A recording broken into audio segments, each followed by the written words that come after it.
Bonjour tout le monde. Hi everyone. Good morning, je m'appelle everyone. Catherine Lévesque. Je travaille pour le National Post et je serai votre modératrice My name is Catherine aujourd'hui. Lévesque. I work for the National Today Post. we I are will joined be your by Deputy moderator. Prime Minister and Minister of Finance Chrystia Freeland, Minister of National Defense Anita Anand, and the Minister of International Development Harjit Sajjan. So they will deliver remarks and then we will take questions, starting with questions in the room and then on Zoom. The floor is yours. OK. Bonjour tout le monde. Hello, everyone. Je me suis This morning, I entretenu spoke avec mes with homologues de my G7. G7 counterparts. G7 countries are the largest democratic economies in the world. We discussed the barbarous and dreadful attack by Russia on Ukraine, on democracy, and on the rules-based international order. We were also joined by Ukraine's Minister of Finance, Serhiy Marchenko, whose country is so bravely resisting the brutality of a tyrant. Minister Marchenko joined us from a windowless room. We could see a Spartan cot behind him and a blue and yellow flag taped to the wall. He looked tired, but he was determined. He thanked us for our support, assured us that Ukraine would win, and asked us to continue ratcheting up the pressure on Russia.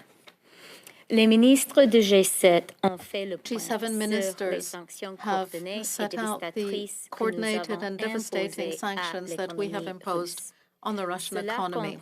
These include measures directly targeting the Russian Central Bank, which is President Vladimir Putin's war chest. The sanctions we have put in place are the most serious and stringent ever imposed on a major economy. By working together in close cooperation with President Zelensky's government, we will go even further in the coming days. Our new measures will continue targeting the institutions and individuals assisting President Putin and enabling him to continue doing what he's doing. They will choke off his ability to fund his war.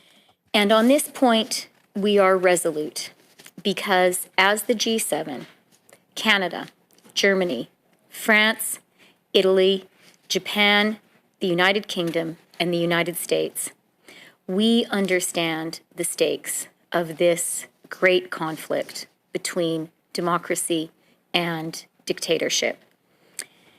The battleground today is Ukraine, but this is our fight too. President Putin has made a grave and historic error. This is not the behavior of a superpower. This is the last gasp of a failing kleptocracy. And President Putin has now become an international pariah. The free world is united in our conviction that his brutal assault on democracy, on the rules-based international order, and on the people of Ukraine cannot be allowed to succeed. And we are united in our support for brave Ukraine. Slava Ukraini.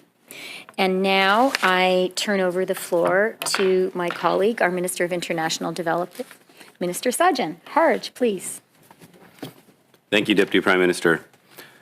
Today we continue to show that the world stands shoulder to shoulder with our Ukrainian friends in the face of Vladimir Putin's naked territorial aggression. There can be no doubt that Vladimir Putin's unjustifiable invasion of Ukraine will live in infamy amongst the dictators and autocrats from the 20th century. The decisions we make today and over the coming weeks and months will not only determine how we are remembered by history, but they will fundamentally shape the world for our children and our grandchildren.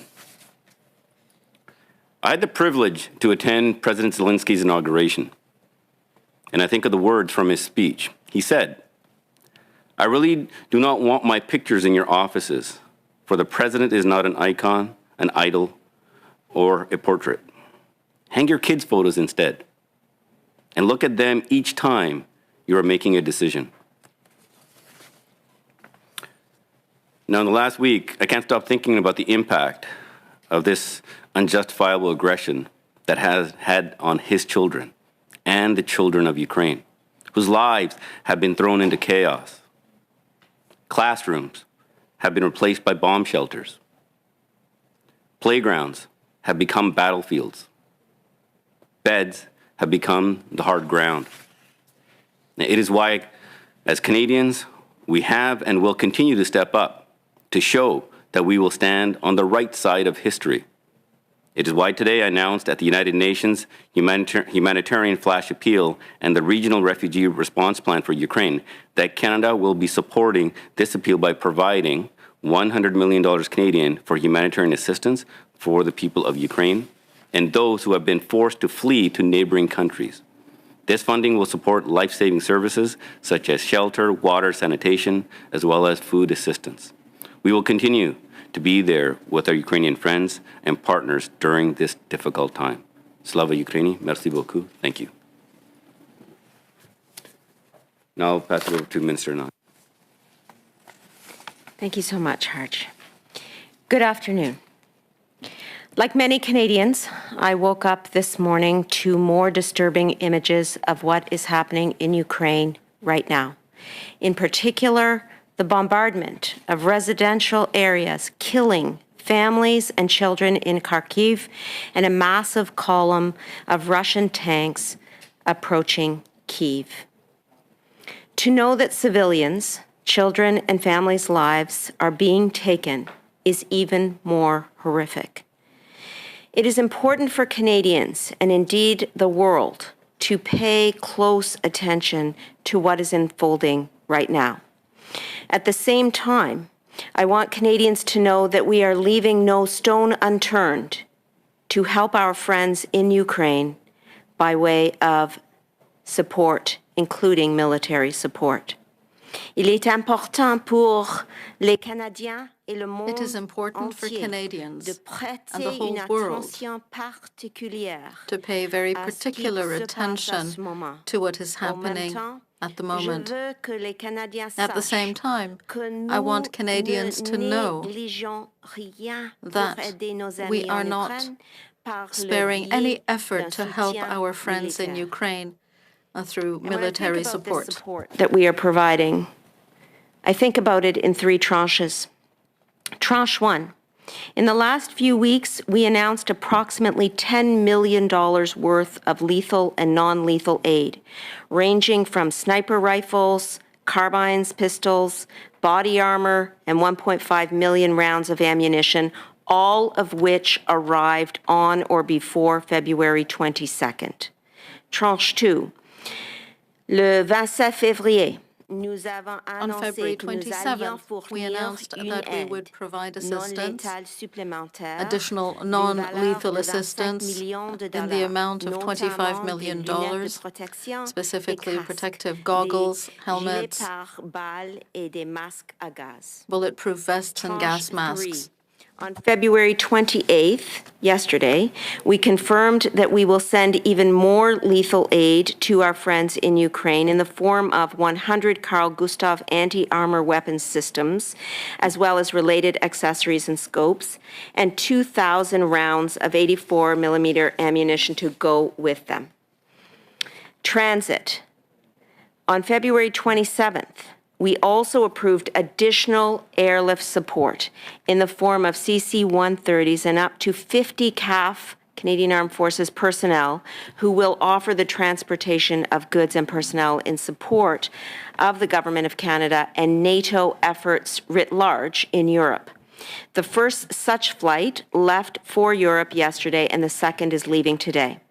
All of this to say is that we have and we will continue to support Ukraine And to this end, today, I am confirming that in addition to the 3 tranches of bilateral support that I outlined above, the remainder of which we are working to deliver as quickly as possible, Canada will also be providing 1,600 fragmentation vests and just under 400,000 individual meal packs to our friends in Ukraine. These are items that have been requested and that we are providing.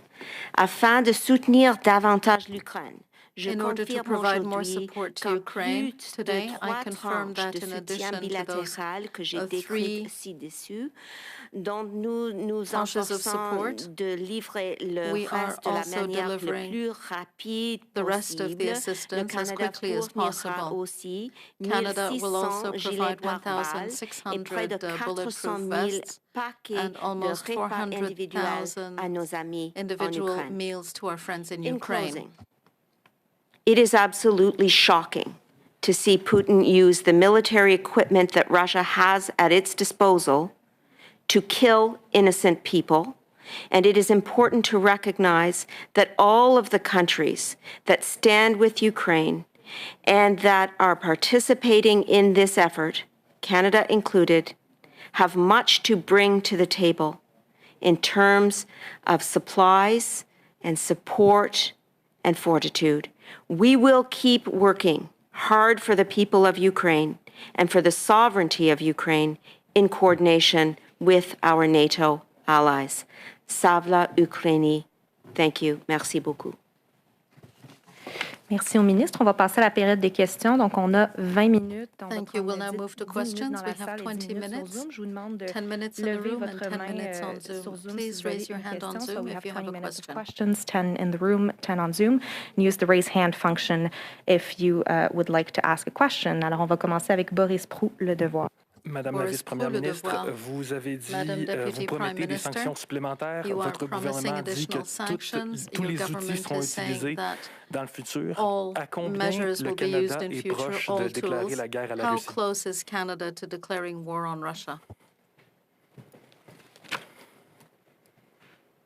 Nos leaders, les leaders du G7, Our leaders, the leaders of the G7 countries, which are the world's largest democratic economies, had a conversation yesterday and discussed the need to continue maintaining pressure on Russia. I want to point out that what we announced Monday morning constitutes very severe pressure. We have already seen the impact of these measures on the Russian economy, on the ruble, and, well, those sanctions were necessary. This morning, with the G7 finance ministers, with the Minister of Finance, rather, we discussed a series of measures that we will implement to maintain pressure on Russia. This discussion was with G7 finance ministers. Russia is continuing the war, so pressure needs to be maintained. As my colleague, the Minister of Defense, explained, we are also continuing to provide a direct military assistance to Ukrainians in order to assist them. And we are also providing financial assistance to the Ukrainian government. I believe that Canada and our allies have all been very clear. At this point, Russia has made the decision to set itself apart from the civilized world. And for that reason, we have directly sanctioned President Putin.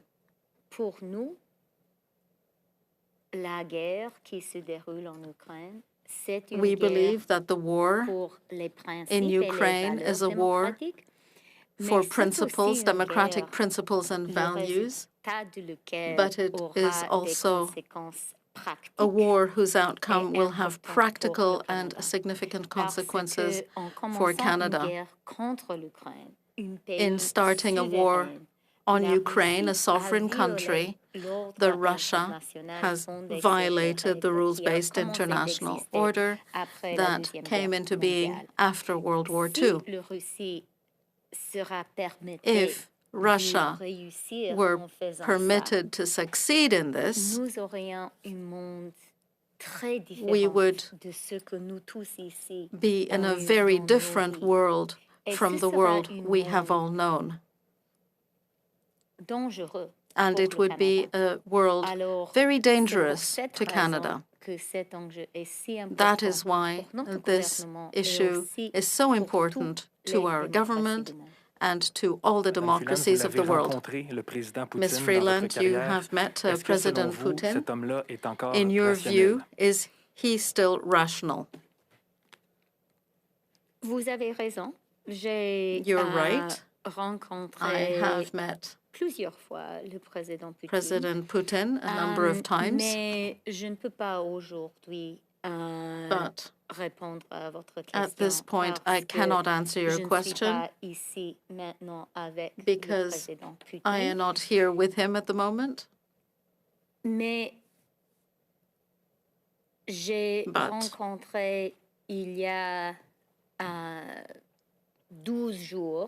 12 days ago, at a G20 meetings, I did meet Russia's economic leaders. They were there. And I was very clear on the situation in Ukraine. I addressed Russia's economic leaders directly during the meeting. And I said that the response of the democratic world in case of war against Ukraine would be dramatic and severe. So we did warn Russia's leadership. And we will continue keeping up the pressure. Radio-Canada, we're seeing an increasing number of Canadians wanting to travel to Ukraine to provide humanitarian and even military aid. Your government is saying that this would be a personal choice. Is it a responsible thing to say to Canadians who might wish to travel to an area where there is an armed conflict in progress? I'll begin. Perhaps Minister Anand would like to complete the answer. Une des valeurs très importantes du Canada, de notre pays, c'est que nous sommes un pays libre, un pays dans lequel on freedom in this country, and that is one of our most important values. In Canada, we respect people's personal choices. La responsabilité du gouvernement, the government's responsibility is to provide information, accurate information, and to be certain that people who make dangerous choices know that those are dangerous choices. That is why yesterday the Prime Minister explained that the situation in Ukraine is dangerous. I can underscore that today. But at the end of the day, I have profound respect for the right of every man and woman in Canada to make a choice. Anita, is there anything you would like to add? I completely agree with my colleague. But I would like to say that, yes, it is our responsibility as a government, and in fact every government's responsibility to set out exactly what the risks are, to explain what is happening in Ukraine.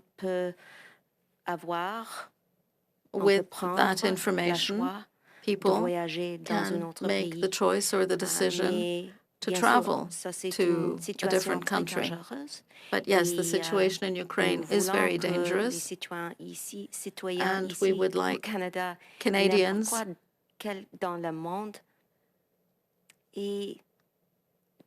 to be aware, and we want them to be safe wherever they are. At present, in Ukraine, there is no safety, and we hope that any person who decides to travel to Ukraine will be able to stay safe. I would add that UK and Australian allies have clearly told their citizens not to go to Ukraine to fight. Do you have a plan if Canadians find themselves in difficulty in Ukraine? Are you going to end up with a situation where you'll have to repatriate Canadians when things are complicated enough on the ground? The UK and Australia do not make decisions for Canada. We were very clear before the war that things in Ukraine are extremely dangerous. We have warned all Canadian citizens of the danger. And after the war started, we said it would no longer be possible for the government to protect people in Ukraine. And that, for example, includes members of my family. That is how things stand. It is very serious, but we have been clear, and we will continue to be clear. Good. Hi, Ms. Freeland. Mackenzie Gray with CTV. I'd say there's no one in your government who knows Russian oligarchs as well as you do, and your government has sanctioned a number of them, but there's one key person you haven't sanctioned, which is Roman Abramovich.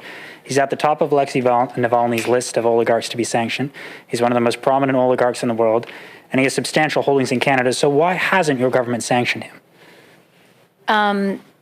We are looking carefully at the holdings of all Russian oligarchs and Russian companies inside Canada. We're reviewing them, and everything is on the table. Yesterday, a Pentagon spokesperson said a no-fly zone over Ukraine is not something the U.S. is interested in. Today, Boris Johnson echoed that. Is it the position of the Canadian government that we are not interested in enforcing a no-fly zone over Ukraine? Our position there is aligned with that of our allies, and I don't know if our Minister of Defense would like to comment further. Sure, just picking up on where Chrystia left off. NATO is a defensive alliance, and putting in place a no-fly zone would be a severe escalation on the part of NATO, and it is not on the table at the current time. We will continue to support Ukraine and NATO in many other ways, including in terms of the 3 tranches of aid I outlined in my remarks. And we've been doing that. We will continue to do that. And we will also continue to support NATO's defensive and deterrent posture, especially by increasing our support on NATO's eastern flank. Thank you. Yeah. Mr. Freeland, Ryan Templeton, National Post. You've brought in economic sanctions that were far in excess of what people thought was possible even 10 days ago. Military support is coming from all of our allies. Are you worried at all that you're running out of levers to pull here that are reasonable and that the Russian government does not appear to be slowing down? No. And I can elaborate a little bit. We had a very good, very substantive conversation with the G7 finance ministers this morning. The Ukrainian finance minister shared with us some very creative and thoughtful ideas that he has. And after he left us, we talked about additional steps we can take. The reality is that Russia's barbaric invasion of Ukraine has changed the world. The fact that Vladimir Putin has taken this profoundly damaging step has put him beyond the pale. And the world's democracies understand the significance of what he has done. And we really understand that failure is not an option. And so I think everyone here has seen, everyone in Canada has seen, everyone in the world has seen that once the extent of Vladimir Putin's actions became clear, we needed to turn to truly unconventional measures, to take steps that have never been taken before. You asked, Ryan, if I am worried that we will run out of things to do. And let me point out two additional elements that are in play here that I think are really important and are on the side of the good. The first one is the people of Ukraine. I think the world, and I think the Kremlin, has been astonished at the strength and the effectiveness of the opposition. And Ukraine has been effective on every front. It has been effective on the cyber front. It has been effective on the communications front. It has been much more effective militarily than anyone predicted before this war started. And I think people have been astonished, although perhaps not Ukrainians themselves, at the extent to which there has been a true mobilization, really, of every single Ukrainian. So that's a really, really important factor. And the second thing that's important here is Russia is not the Soviet Union. Russia is an economy and a society which is deeply integrated into the West and deeply integrated into the global economy. And what we are seeing here from Vladimir Putin is an attempt to have his cake and eat it too. He wants to behave like a communist dictator, but he and his entourage had thought they could do that and continue to enjoy all of the fruits of global capitalism. And what the world decided really, really clearly last week, and then particularly this weekend, is you don't get to do that. If you make war on the rules-based international order, we're going to cut you out of the global economy. I don't think that that is the deal that Putin's entourage signed up for, and I don't think that's the deal that the Russian people signed up for. So I do think our measures are important. They come second to the heroism of the Ukrainian people, but I am proud that Canada is one of the countries that is providing this important support. You talked a little bit about Vladimir Putin being isolated, having a small entourage. Are you worried that he is not seeing a bigger picture here and that there may be a need for, is there a need, I guess, for leadership change in Russia? I don't think I actually said he was isolated, but I talked about the people around him. It is impossible for me to judge what Vladimir Putin is thinking. That's up to him to explain. Okay, I'm sorry, we're going to have to go on Zoom. On va commencer avec Raymond Filion de TVA. Raymond Filion, TVA. Merci. Bonjour, Madame Freeland. Vous parlez des sanctions les plus sévères, mais quand on regarde aujourd'hui ce qui se passe sur le terrain, la Russie intensifie ses attaques. Russia is intensifying its attacks. So So what additional levers do you still have to use against Mr. Putin, tangibly speaking, practically speaking? Avec beaucoup de respect pour vous, je ne peux Raymond, pas with all annoncer due les mesures respect additionnelles for you, I aujourd'hui. cannot announce those On est additional en train measures de les today. discuter, de travailler avec nos We are partenaires discussing et them. nos We are alliés. working with our partners and Nous avons allies. proposé beaucoup de choses et We nos alliés have ont proposé suggested beaucoup de many choses. things, as have our Nous allies. trouvons que We la believe chose la plus efficace, that the most c'est de effective travailler thing to do ensemble, is to work d'annoncer together, des mesures to ensemble. announce Et on measures va together, continuer de faire and ça. we will Mais continue je to veux do vous that. assurer, je veux assurer tous les But I Canadiens do et assure Canadiennes, you and et assure je all veux assurer la Canadians Russie and que on assure Russia prépare des mesures additionnelles that we are et on preparing va les additional annoncer dans measures, les journées which will suivantes. be announced in the coming days. Peut-être. il y a bien des gens qui s'inquiètent. Raymond, Anita veut ajouter Raymond, quelque Anita chose. would like to add Je something. pourrais ajouter quelque chose d'autre aussi. I could add C'est important de se souvenir that que nous it's avons important déjà for us to donné remember that we l'aide have létale already et non létale, provided et both lethal toutes and les non-lethal options assistance, sont sur la and table all maintenant, options are on the et table nous at the moment. continuons de penser qu'est-ce que nous We are pouvons continuing to faire think pour about what aider else le we can peuple do de to l'Ukraine. assist the people of Ukraine. Thank you. Êtes-vous surprise que M. Are you surprised that Mr. Putin is intensifying and escalating his attacks?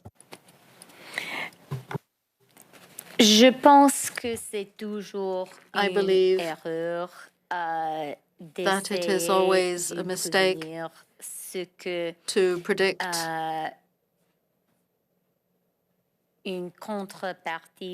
what the other party will and will not do. We have to be ready for anything, and we have to respond to what we see happening on the ground, and we need to work closely and coordinate our efforts closely with partners and allies.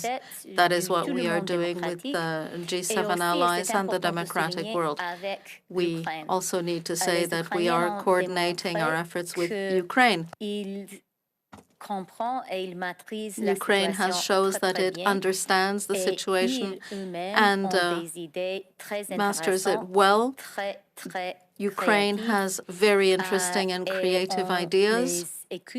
We are listening to Ukrainians and listening to them for upcoming measures. Thank you. We have time for last questions. Toronto Star. Hey, thank you very much. Can you hear me okay? Yes, we can. Awesome. Awesome.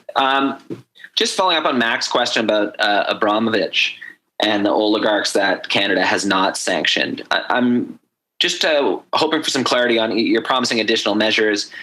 Have we basically gone as far as sort of international consensus is allowing us to go, or why haven't we gone further in terms of more individuals in the Putin circle being sanctioned?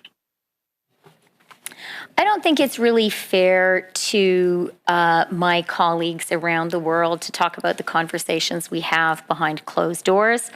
I suspect that might make them less enthusiastic about collaborating with Canada and listening to Canada's great new ideas. I think it's, maybe I'll leave it there, and I will just underscore. We are very aware of the Russian interests in Canada.